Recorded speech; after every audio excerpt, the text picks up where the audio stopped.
Setelah menikah ke dalam keluarga mafia terkenal sebagai istri dari bos muda mereka, aku harus melindungi diriku sendiri. Untuk itu, aku pura-pura tuli. Dia benar-benar percaya aku tidak bisa mendengarnya, jadi dia menghabiskan hari-harinya menggerutu tepat di sampingku. Saat aku menciummu dan kau tampak seperti abis makan sesuatu yang menjijikkan, itu kenapa? Sebenci itu, ya, lain kali aku cium lagi, tunggu saja. Aku lihat kamu ngobrol sama cowok itu, David, di depan pintu kemarin. Besok, aku akan pindahkan dia. Dan bisa nggak kamu senyum ke aku lebih sering? Bahkan anjing di rumah kelihatan lebih senang lihat aku daripada kamu. Lanjut kayak gini terus, aku yang bakal ngurusin kamu sendiri. Sebagai balasan, aku mengejeknya dalam bahasa isyarat, tahu dia nggak akan paham sedikit pun. Sampai akhirnya, diam-diam dia menyewa guru untuk belajar bahasa isyarat dan sandiwara kecilku terbongkar. Suatu malam setelah makan malam, dengan rokok terselip di bibirnya, dia menyudutkanku. Dia melepas alat bantu dengarku dan mendekat. Suaranya rendah dan penuh hiburan saat dia berbisik. Berani-beraninya kamu menipuku. Sekarang kamu benar-benar dalam masalah. Selamat datang di channel Cerita Novel Harian. Subscribe untuk mengikuti semua cerita seru kami. Cerita dimulai. Aku terlempar ke dalam tubuh istri bos mafia, karakter yang bahkan tidak ada di cerita aslinya. Plot twist ini dipaksakan oleh sistem karena pria dingin yang kini menjadi suamiku terlalu kuat untuk dikalahkan oleh tokoh utama. Jalan cerita harus diubah, dengan memberinya pasangan cinta, kekuatannya diharapkan akan melemah. Tapi saat pertama kali aku tiba di dunia ini, yang bisa kulakukan hanyalah gemetar ketakutan. Serius, nih, seorang pria lajang, tampan luar biasa, dan super kuat, di usia akhir 20-an, tanpa pacar. Ini antara orientasi seksualnya diragukan atau dia punya hobi yang mengerikan. Sialnya, aku mendarat di sini. Sayangnya, tidak ada jalan kembali. Cerita dimulai saat ayah angkat Peter Halim menikahkanku dengannya. Semua dokumen sudah selesai. Tidak ada jalan keluar. Host, bersiaplah. Peter Halim akan segera muncul. Selamat bersenang-senang. Bye-bye. Suara elektronik itu memudar tepat saat pintu mansion terbuka lebar. Aku menatap ke atas dan bertemu pandang dengan pria tinggi yang berdiri di ambang pintu. Mata Phoenix-nya yang tajam, dengan tahi lalat air mata di bawah salah satunya, memberinya tampilan dingin dan tak berperasaan. Wajahnya mencolok, hampir terlalu dingin untuk disebut tampan. Bahkan dengan setelan jas rapi, dia memancarkan aura bajingan kelas atas, jenis yang tidak pernah bisa kamu percaya. Kesan pertamaku padanya, jauh dari baik. Siapa juga yang suka pria yang terobsesi dengan balas dendam dan hidup tiap hari dalam dunia kekerasan dan pertumpahan darah? Demi keselamatanku sendiri, sebuah rencana dengan cepat terbentuk di pikiranku. Bagaimana kalau aku pura-pura tuli? Sudah pasti orang dengan disabilitas tidak akan dianggap ancaman olehnya. Jadi, saat dia duduk dan membuka mulut untuk bicara, aku mulai menggunakan bahasa isyarat. Bisu, Peter mengernyit. Ekspresinya sulit ditebak. Aku menggeleng dan menunjuk ke telingaku, lalu mengambil pena dan kertas dari atas meja untuk menulis. Pendengaranku lemah dan sepertinya aku kehilangan alat bantu dengarku. Maaf, aku tidak bisa mendengar apa yang Anda katakan, Tuan Halim. Dia meliriknya dan mencoret beberapa huruf dengan tulisan jelek. Namamu siapa? Siva Darmawan. Peter tampak ingin menulis lebih banyak, tapi tiba-tiba berhenti. Dengan kesal, dia melempar pena dan kertas ke sofa sambil menggerutu. Sial, tulisanku jelek banget. Nggak tahan lihatnya. Yakin sepenuhnya bahwa aku tidak bisa mendengarnya, dia menghela napas keras-keras dan memanggil pengurus rumah.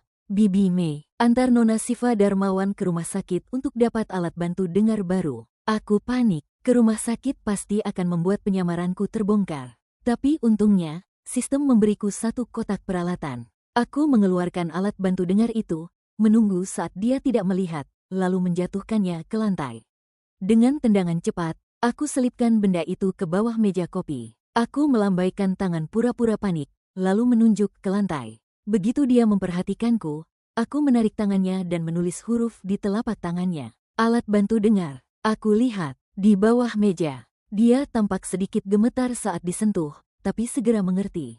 Tanpa menunggu, dia mengambil alat itu, membersihkannya dengan tisu, lalu dengan hati-hati memasangkannya di telingaku. Lalu, dia mendekat, napas hangatnya menyentuh kulitku, dan berbisik. Aku Peter Halim, suamimu, Siva Darmawan. Sekarang kamu bisa dengar dengan jelas? Tertegun, aku mundur seolah tersengat listrik. Tapi dia hanya tertawa. Gadis tuli ini penakut banget. Ya, aku menunduk dan menggunakan bahasa isyarat. Persetan sama kamu, idiot. Apa artinya itu? Tanyanya. Jelas bingung. Berpura-pura kesulitan bicara. Aku memaksa keluar beberapa suara pelan, agak aneh, namun masih bisa dimengerti. Artinya, Tuan Halim adalah pria yang sangat lucu. Matanya menatapku lama, ekspresinya tidak terbaca. Tapi aku tidak bisa menahan pikiran bahwa dia tampak jijik. Bagus, biar saja dia jijik. Aku tidak tertarik jadi istrinya. Aku cuma perlu bertahan hidup sampai akhir cerita ini, lalu aku bisa pulang. Namun, sebelum aku bisa bernapas lega, Peter mengambil koperku dan berjalan ke lantai atas. Tunggu, dia bawa barang-barangku kemana? Bukannya aku harus tinggal di kamar tamu bawah? Hei, aku mengejarnya, menarik ujung jasnya, dan dengan gerakan cepat aku menunjuk-nunjuk sambil gestur marah. Aku tinggal di bawah, balikin kopernya. Wajah Peter tetap datar saat menjawab. Aku tahu itu punyamu, aku pindahkan ke kamar kita. Nggak usah makasih. Otakku membeku. Makasih buat apa? Dalam kondisi linglung, aku menarik koperku kembali dengan sekuat tenaga.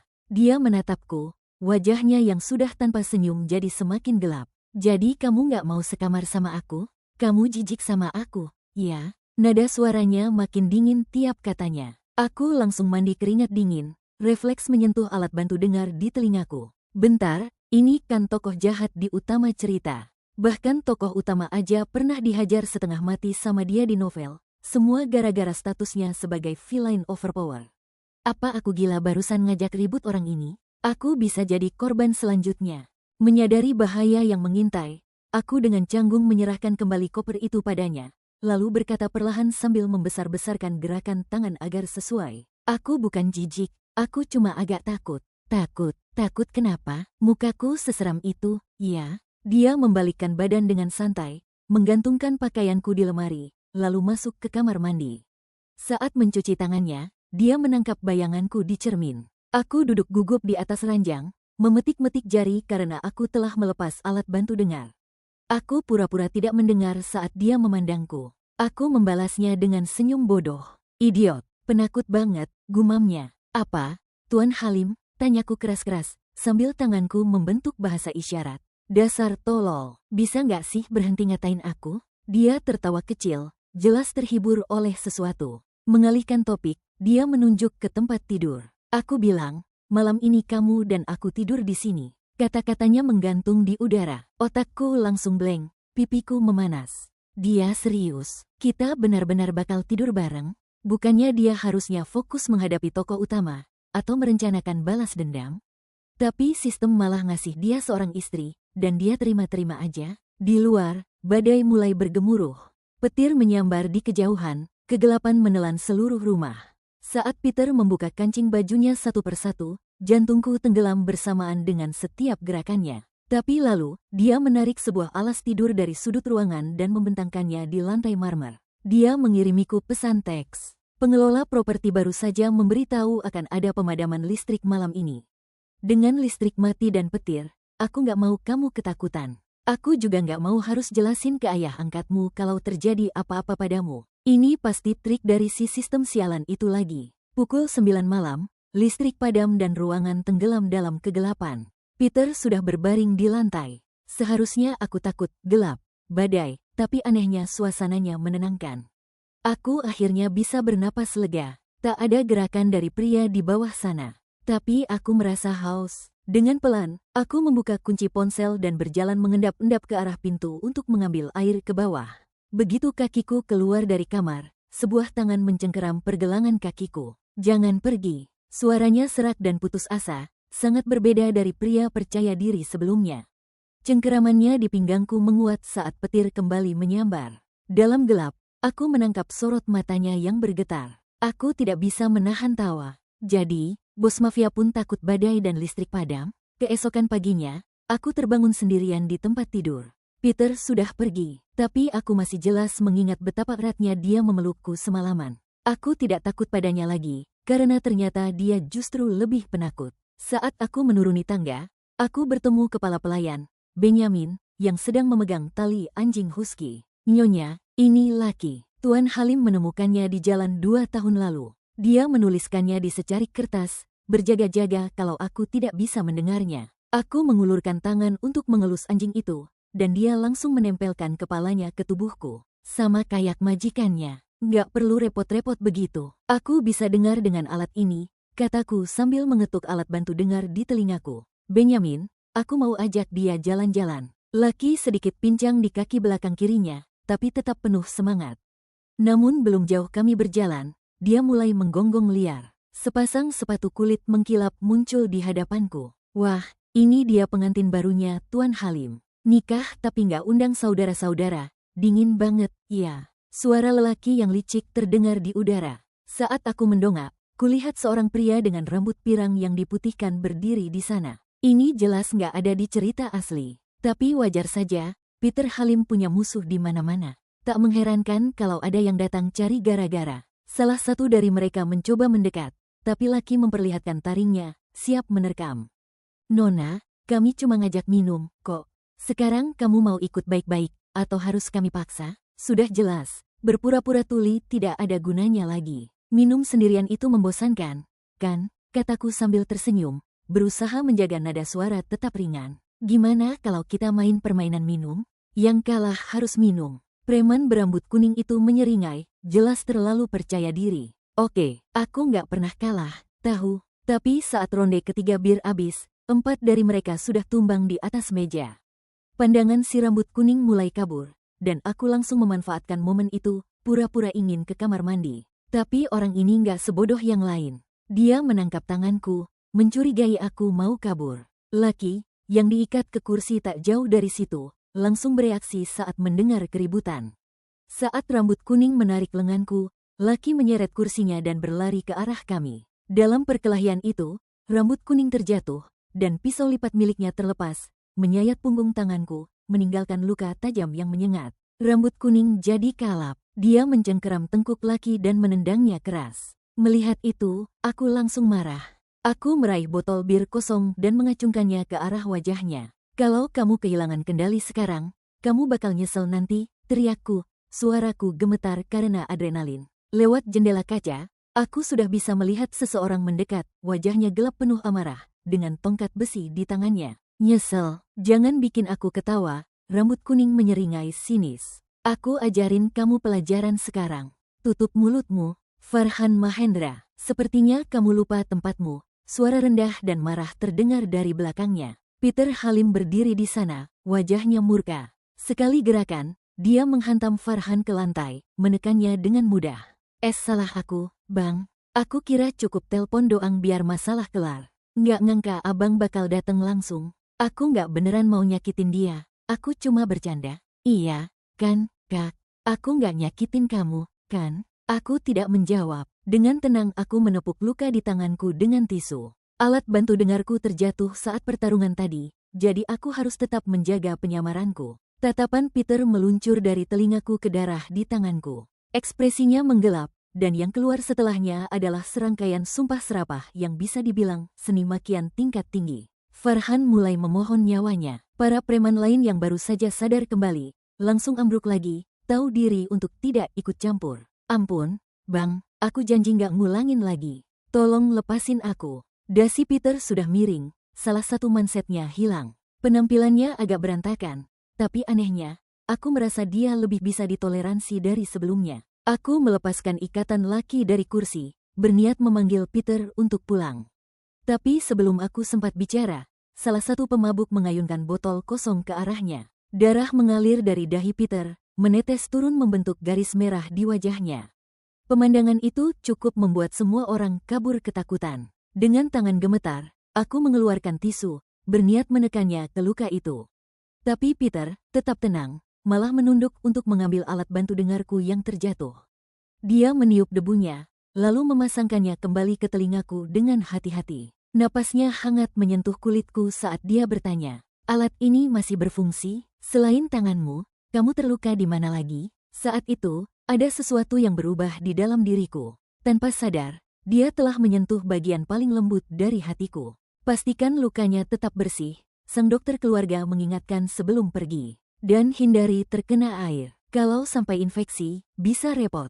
Akan lebih baik kalau istrimu yang bantu keramas untuk sementara. Peter hanya mendengus pelan, jelas tidak menganggap serius. Tapi aku, yang duduk tak jauh dari situ, mendengar semuanya. Jadi begitu dia membuka pintu kamar mandi, aku langsung menghadangnya. Aku menunjuk diriku sendiri, lalu ke arah sampo. Aku bukan orang cacat, aku nggak butuh kamu buat keramasin aku. Dia tertawa pelan dan mendorongku dengan lembut ke arah tangga. Tidur sana. Kali ini, aku menggunakan bahasa isyarat dengan sungguh-sungguh. Aku ini istrimu, jadi demi perhatian pada pasien yang terluka, izinkan aku tidur di kamar tamu. Lagi pula, tidak adil jika dia harus terus-terusan tidur di lantai. Aku masih belum mengerti, pria yang bertarung sekeras itu, kok bisa takut badai petir? Tapi sebulan ke depan, perakiraan cuaca hanya menunjukkan langit cerah. Saat aku membawa bantal ke kamar tamu dan bersiap-siap tidur di sana, dia mengikutiku keluar. Matanya melirik telingaku. Aku tidak memakai alat bantu dengar. Maka dia mulai bergumam lagi dengan suara pelan. Sekarang gak mau tinggal bareng, ya? Kamu bahkan belum pernah tidur di tempat tidurku sekalipun. Sekarang malah nyerah gitu aja. Tadi kamu bilang kamu istriku. Sekarang kamu kasihan karena aku kena pukul di kepala. Ya, Siva, kamu turun satu anak tangga lagi. Kita cerai. Dengar itu. Tapi kalau kamu balik sekarang, aku maafin. Aku berhenti dan menoleh. Peter langsung diam. Berdiri seperti anak kecil yang kena marah. Aku membalas dengan bahasa isyarat. Ada lagi. Dalam hati aku menambahkan, gila. Dia memegangi kepalanya, pura-pura kesakitan. Aduh, sakit. Gimana kalau aku mati sendirian dalam tidurku? Aku berkedip, tidak percaya dengan yang baru saja ku dengar. Dia serius. Nih, akhirnya, aku menyerah. Aku membagi tempat tidur dengan batas tak kasat mata di tengahnya. Kalau terasa aneh, bangunin aku. Ya, Aku berbaring membelakanginya. Napasnya terdengar jelas di dekatku. Aku memaksa menutup mata, berharap bisa segera tidur. Yang mengejutkan, aku tidur nyenyak sampai pagi. Masalahnya cuma satu, leherku pegal karena bantal. Saat kuturunkan pandangan, jantungku langsung turun ke perut. Bagaimana bisa aku tertidur di pelukan Peter? Aku mencoba melepaskan diri pelan-pelan, tapi saat aku bergerak, lengannya langsung mengencang dan menarikku kembali. Semalaman kamu gelisah sendiri terus sampai masuk ke pelukanku. Sekarang udah semangat, ya? Balik tidur. Aku membeku. Aku lupa total soal kebiasaanku yang suka bergerak pas tidur. Waktu berlalu, dan aku hampir lupa siapa Peter Halim sebenarnya. Sampai suatu hari, sekretarisnya menyebut bahwa sebuah pengiriman telah disergap. Seketika, sikap Peter berubah drastis. Potongan percakapan itu mengisyaratkan sesuatu yang jauh lebih berbahaya. Sesuatu yang ilegal.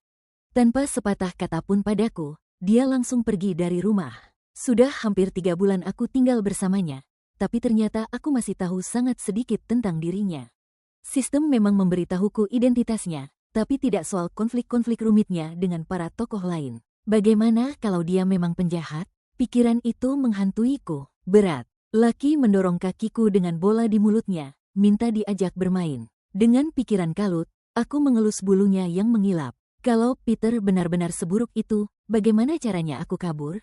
Waktu berlalu dengan lambat. Sampai akhirnya, aku mendapati diriku berdiri di depan gedung perusahaannya, hanya untuk disambut dengan deretan mobil polisi. Kilas balik drama mafia lama langsung terlintas di kepalaku. Apa yang sudah Peter lakukan? Ketakutan dan kekecewaan bercampur jadi satu, menggulung dadaku hingga napasku terasa berat.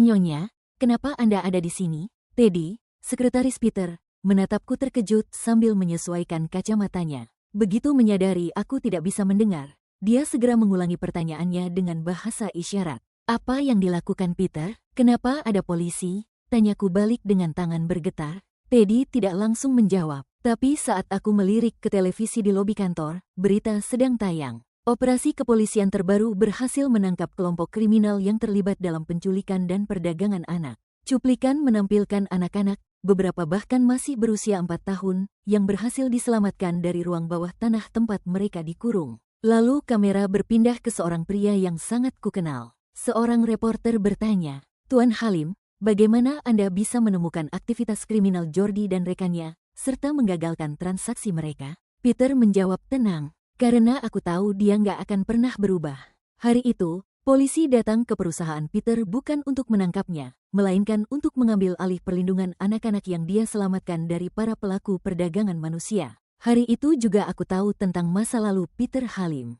18 tahun lalu, saat Peter masih berusia 10 tahun, ia diculik dan dijual ke sebuah desa terpencil. Setelah jatuh sakit parah, keluarga yang membelinya mengira ia akan mati, jadi mereka menjualnya lagi ke klub pertarungan ilegal bawah tanah.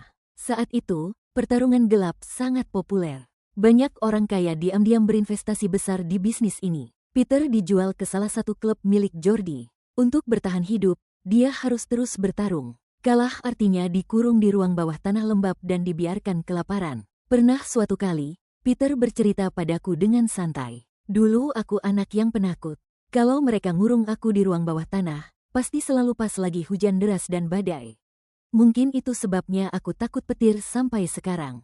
Padahal biasanya aku nggak takut apa-apa. Dalam cerita aslinya, latar belakang Peter hanya disinggung singkat. Peter Halim menghabiskan separuh hidupnya bertarung di klub bawah tanah. Dia harus mengalahkan orang lain hanya untuk tetap hidup. Makanya, dia bukan orang yang bisa diajak main-main. Seberat apapun hidupnya, dia tetap bertahan. Sampai akhirnya, seorang pria kaya yang tak punya anak mulai menyukainya. Semua orang bilang bocah dari dunia bawah itu suatu hari pasti jadi liar dan tak terkendali. Tapi kenyataannya, dia memilih diam dan membangun kerajaan bisnisnya sendiri. Sekarang, aku akhirnya mengerti kenapa dia berdiri berseberangan dengan tokoh utama. Malam itu, Peter sedang membaca di ruang kerjanya saat aku datang membawakan sepiring pencuci mulut.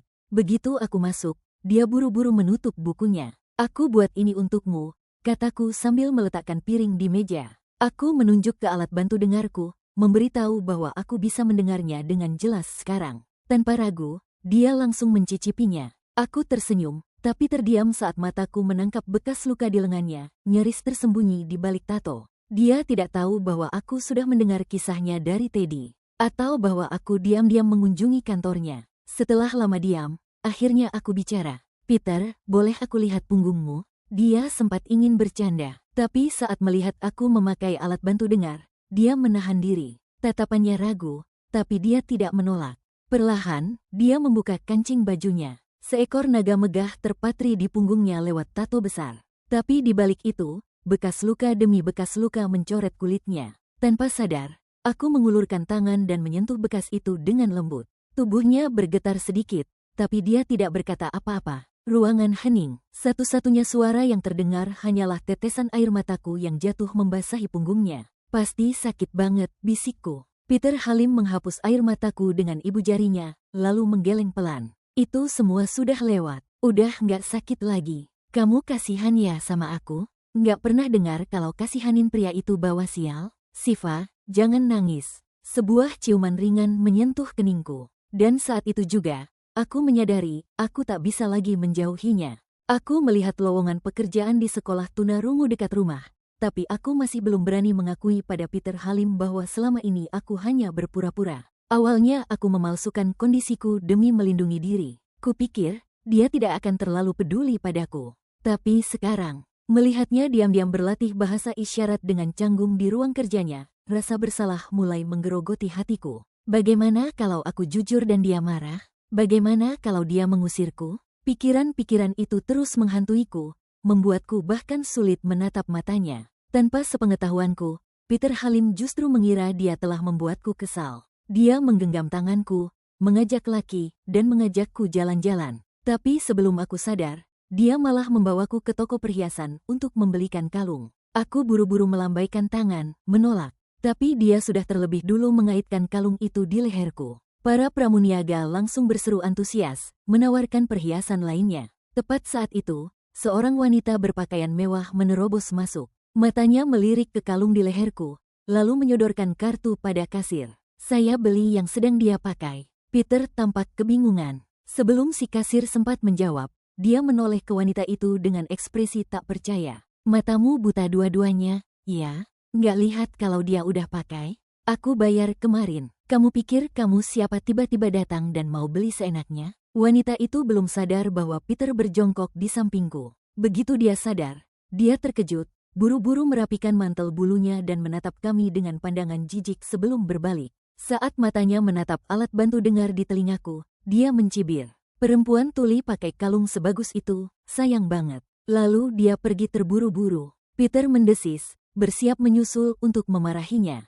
Tapi aku menahannya. Ayo pulang saja. Dalam perjalanan, dia beberapa kali mencuri pandang ke arahku. Akhirnya, seolah-olah tak terjadi apa-apa, dia menunduk dan berbisik di telingaku. Kamu pernah dengar pepatah ini? Pepatah apa? Kalau kamu terlalu peduli sama omongan orang, kamu bakal jadi celana dalam mereka. Tiap hari kamu bakal nangkep semua omong kosong yang mereka lempar. Dia menirukan gerakan celana dalam dengan tangannya, mencoba membuatku tertawa. Wanita tadi itu orang gila. Jangan diambil hati. Bahasa isyaratnya masih belepotan, tapi beberapa gerakan berhasil dia tiru. Aku tidak bisa menahan tawa. Kamu lagi bikin gestur untuk pujian.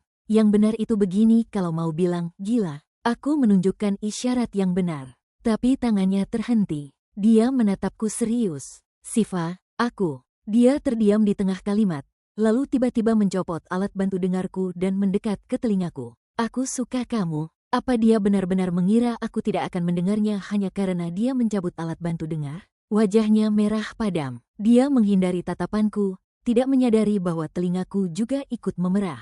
Malam itu, aku menyelinap masuk ke pelukannya dan berbisik pelan. Sepertinya, aku juga suka kamu. Sedikit. Padahal kenyataannya, lebih dari sedikit.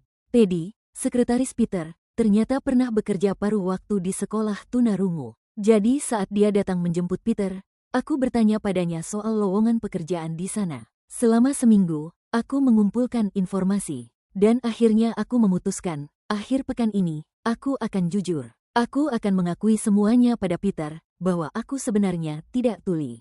Tapi saat Peter pulang malam itu, sikapnya sangat menyebalkan, marah-marah soal hal-hal sepele. Satu saat dia mengeluh pusing, minta dipijat pelipisnya, lalu tiba-tiba bilang dia ngidam manis karena gula darahnya turun. Udah malam begini, aku harus cari dessert di mana? Aku sudah menyadari dia sedang sengaja bikin repot. Iya, semua makanan manis pasti buat Teddy, kan? Buat aku sisa apa? Dia menyandarkan kepalanya di leherku, menggosok manja. Lalu, dengan lincah, mencopot alat bantu dengarku lagi. Aku sudah tahu apa yang akan terjadi. Kamu bener-bener gak ngerasa apa-apa ke aku, iya? Tiap kali aku pulang, kamu gak pernah senyum. Kamu lebih senang lihat laki daripada lihat aku. Kamu juga sering ngobrol sama David di depan pintu. Padahal aku serius belajar bahasa isyarat, tapi kamu tetap cuek ke aku. Siva Darmawan, aku mulai benci kamu. Aku gak mau cinta kamu lagi. Aku tertegun, lalu menjawab dengan suara tenang. Bencilah, lepasin aku dan mulai benci sekarang. Peter menunduk, memandang alat bantu dengar di tangannya, lalu kembali menatap telingaku. Wajahnya berubah seketika, matanya membelalak. Tunggu, kamu bisa dengar?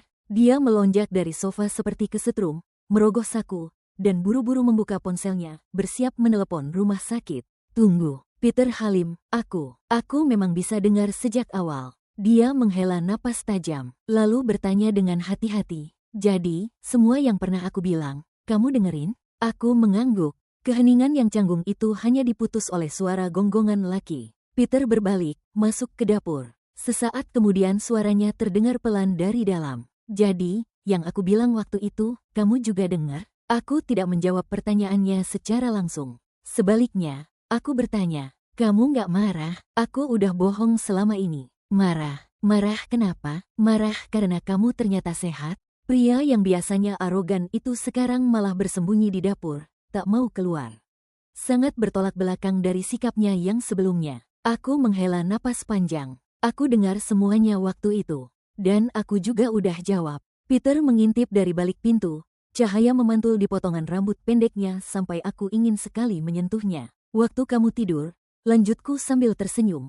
Lalu mengisyaratkan dengan jari agar dia mendekat. Kalau kamu mau dengar lagi, aku bisa ulangi. Peter berusaha tetap tenang, meskipun kupingnya mulai memerah. Dia mendekat pelan, kepala menunduk. Aku menyambutnya dengan mengacak rambutnya, kebiasaan yang mulai kusukai. Aku kelihatan kayak laki, ya? Cepat, bilang. Meski katanya bercanda, dia tidak bergerak, diam patuh menunggu. Aku melingkarkan tangan ke lehernya, lalu berbisik. Aku juga suka kamu. Hah, pelan banget. Aku gak dengar. Godanya, pura-pura bego. Aku bilang, Aku benci kamu, kali ini lebih keras, sambil memukul pelan dadanya. Tapi tadi kamu bilangnya lain. Tadi kamu nggak dengar. Jadi mana tahu aku bilang apa? Senja mulai turun. Angin dingin menyambut datangnya musim gugur. Laki tak sabar minta diajak jalan ke taman. Di bawah langit senja, hanya ada kami berdua dan anjing kesayangan kami. Siva, kamu beneran pernah jadi tuli waktu itu? Soalnya terlalu meyakinkan buat sekadar akting. Aku menarik napas panjang. Saatnya menceritakan masa laluku yang sebenarnya.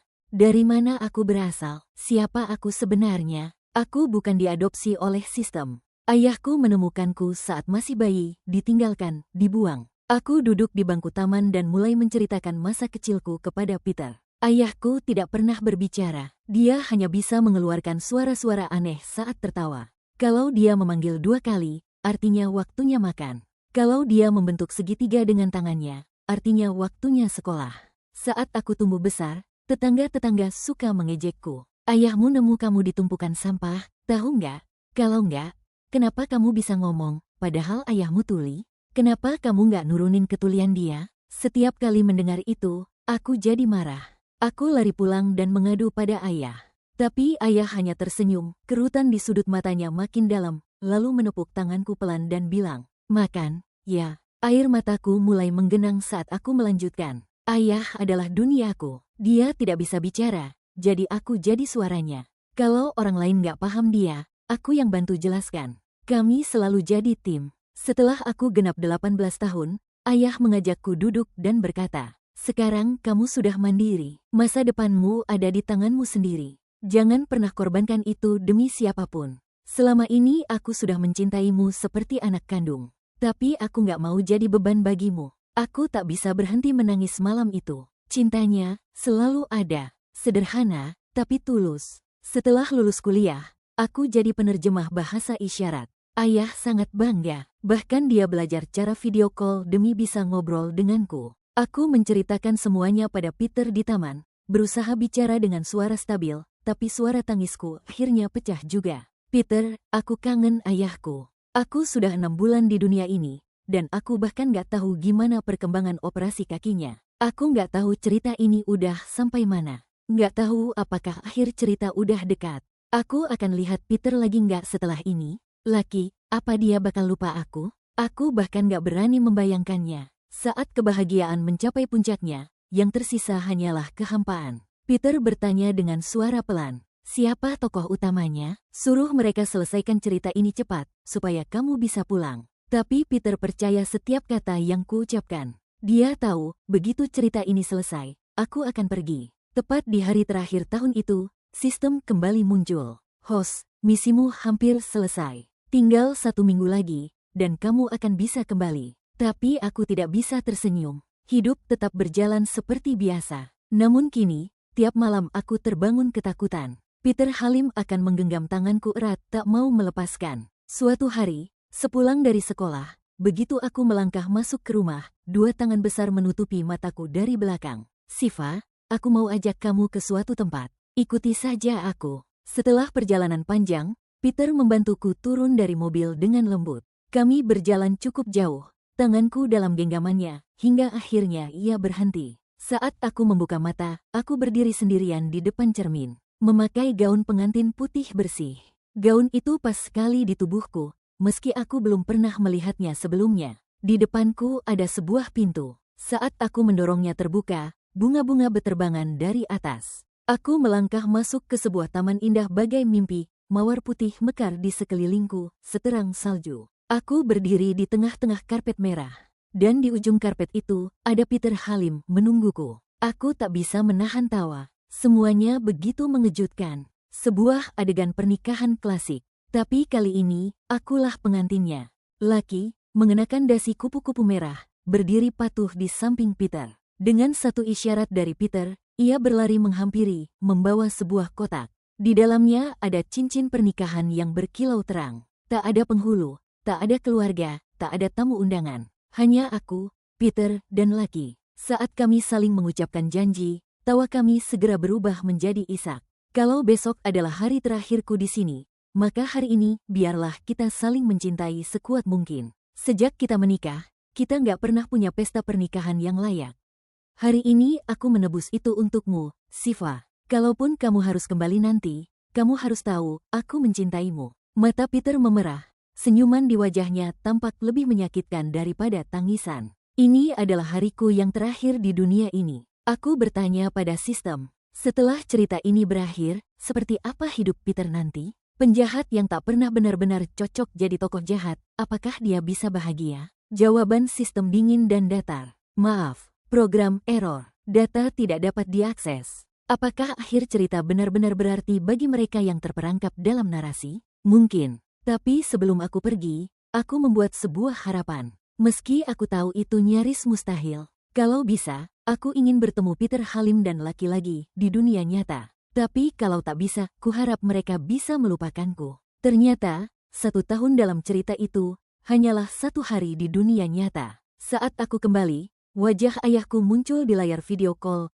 lebih tua, tapi penuh semangat. Dia bilang operasinya berjalan lancar dan pemulihannya bagus. Tapi, bagaimana bisa? Operasinya baru saja dilakukan, tak mungkin dia sembuh secepat itu. Setelah menutup telepon, aku pergi berjalan-jalan seperti biasa. Senja yang sama, langkah yang sama. Sistem itu telah datang dan pergi begitu cepat, lenyap tanpa jejak. Hidup tampak berjalan seperti biasa. Tapi di dalam diriku, riak itu tumbuh, melebar, semakin besar seiring waktu. Lalu aku mulai berpikir, mungkin aku harus memelihara anjing. Sekitar 2 bulan kemudian, aku masuk ke sebuah toko hewan. Di sana, seekor anjing duduk diam, sangat mirip Lucky, hanya saja kaki kirinya sehat. Aku bertanya soal harganya, tapi pemilik toko bilang anjing itu tidak dijual, itu miliknya sendiri. Begitu aku melihat wajah pemilik toko itu, aku membeku. Aku berdiri terpaku. Tas belanja di tanganku robek, kentang-kentang jatuh berserakan ke lantai. Dia buru-buru menolongku. Tapi aku malah melemparkan tubuhku ke pelukannya sambil menangis sesenggukan. Kenapa kamu begitu lama datangnya? Tapi pria yang sangat mirip Peter Halim itu hanya menatapku bingung. Maaf, Nona, tapi kamu salah orang. Kamu bukan Peter, tanyaku. Suaraku gemetar. Saya Peter, tapi saya tidak kenal Anda. Hatiku remuk. Aku menatapnya dengan mata berlinang. Lalu aku menyadari, tangannya tak ada bekas luka. Mereka memang datang ke dunia ini. Tapi, mereka sudah melupakanku. Mungkin masa lalu Peter telah ditulis ulang. Mungkin, ia tak pernah diculik, tak pernah kelaparan atau dipukuli. Mungkin, di dunia ini, hidupnya sederhana dan damai. Bukankah itu yang aku harapkan? Agar mereka bahagia? Lalu kenapa aku masih merasa begitu kosong? Saat aku meninggalkan toko hewan, hujan turun deras dari langit, lebat dan tak kenal ampun. Manusia memang rakus, gumamku dalam hati. Awalnya aku bilang, cukup bertemu lagi dengan dia. Walau sebagai orang asing, itu sudah cukup. Tapi setelah benar-benar bertemu, aku tak bisa menerima itu. Aku berharap, aku tak serakus ini. Nona Siva Darmawan, suara yang familiar membuatku refleks menoleh.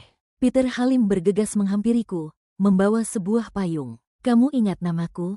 Tanyaku, harapanku kembali menyala. Tidak, Nona Darmawan, KTP jatuh dari tasmu tadi. Oh, dan ini, kentangmu yang terjatuh.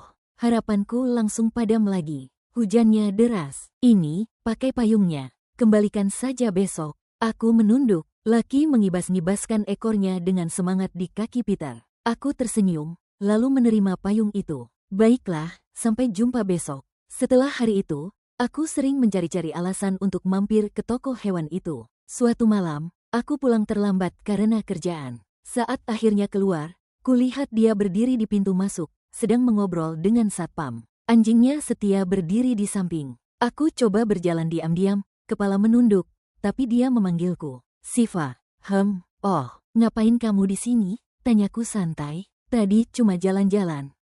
Sampai sini. Dia menggaruk hidungnya, nadanya terdengar hampir kesal. Ya udah, cepat pulang. Sudah malam. Ponselku terus bergetar, pesan-pesan kerjaan menumpuk. Akhir-akhir ini sibuk, ya, tanyanya. Aku menggeleng. Enggak juga, lagi sibuk kencan buta aja. Ada cowok yang bilang keluarganya punya kucing bisa salto. Menarik kan? Mungkin mau aku datangi tuh rumahnya. Aku sedang menguji dia, mencari reaksi. Dia mengernyit, jelas terpancing. Beberapa saat kemudian dia berkata, anjingku bisa sitap. Kayaknya kamu gak perlu repot ke rumah cowok itu. Hah, Lucky, sejak kapan kamu jadi sekeren itu? Lalu, Aku memperkenalkannya pada ayahku. Tak berlebihan jika kukatakan, Peter Halim dan aku jatuh cinta 2 kali. Pertama setelah menikah, dan kedua setelah kami benar-benar saling mencintai. Suatu malam, sepulang kerja, dia tiba-tiba memelukku erat dan menangis. Dia mengingat semuanya. Butuh waktu baginya untuk sadar.